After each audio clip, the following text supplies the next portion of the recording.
Hello everyone, আসসালামু আলাইকুম। আজকে ১ম এ আমি ৪০ ইঞ্চি প্লাজো কাটিং দেখাবো। এটা ২.৫ গজ কাপড় নিয়েছি। ২.৫ গজ কাপড় ৪ ভাঁজে ভাঁজ করে নিয়েছি এবং ৪০ ইঞ্চি মেপে নিলাম। আর রাবার লাগানোর জন্য আর পায়ের মুহুরির জন্য ২ ইঞ্চি, ২ ইঞ্চি করে বাদ দিয়ে মোট ৪৪ ইঞ্চি কেটে নিয়েছি আমি। এটা আমি একবারেই কাটি, আলাদা, আলাদা কাটি না। এটা মানে একবারে ৪০ ইঞ্চি নিয়ে কেটে দেবো। আর হাইটা নেব ১৫।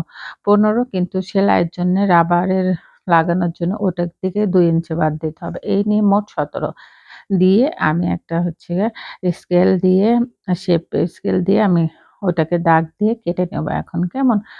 উম দেখেন এটা আমার প্লাজো কাটিংটা প্রায় হয়ে গিয়েছে। এটা কিন্তু অনেক সহজ। তবে প্লাজো কাটিং এ একটু কলি দিতে হবে। হায়ের ওখানে একটু কলি দিলে পরে এটা বেটার হয়। তাই আমি সমান করে নিয়েছি। এখন এই সাইড থেকে যে কাপড়টুকু বাঁচলো এটা দিয়ে আমি কলি কেটে নেব। কলি কেটে নিয়ে লাগায় নেব। উম আমার এই চ্যানেলটা আমি নতুন খুলছি। চ্যানেল অনেকদিনে খোলা হয়েছে বাট কোনো ভিডিও ছাড়া হতো না। তাই আমি একটু সেলাই এবং কাটিং এইগুলা নিয়ে আপনাদের সাথে শেয়ার করব। সবাই আমার চ্যানেলটা একটু সাবস্ক্রাইব করে দেবেন এবং লাইক, শেয়ার, কমেন্ট করে পাশে থাকবেন। আর অনেক ধরনের কাটিংই পারি আমি। আপনারা কোনো কাটিং দেখতে চান অবশ্যই কমেন্ট করতে পারবেন। কেমন? এই যে এটা বন্ধ সাইড ছিল, বন্ধ সাইডটা আমি কেটে নিলাম। আর সেলাইয়ের ভিডিওটা আমি পরে দিব। এটা জাস্ট আমি আজকে কাটলাম। কাটার ভিডিওটা আরকি আপনাদের সঙ্গে শেয়ার করলাম।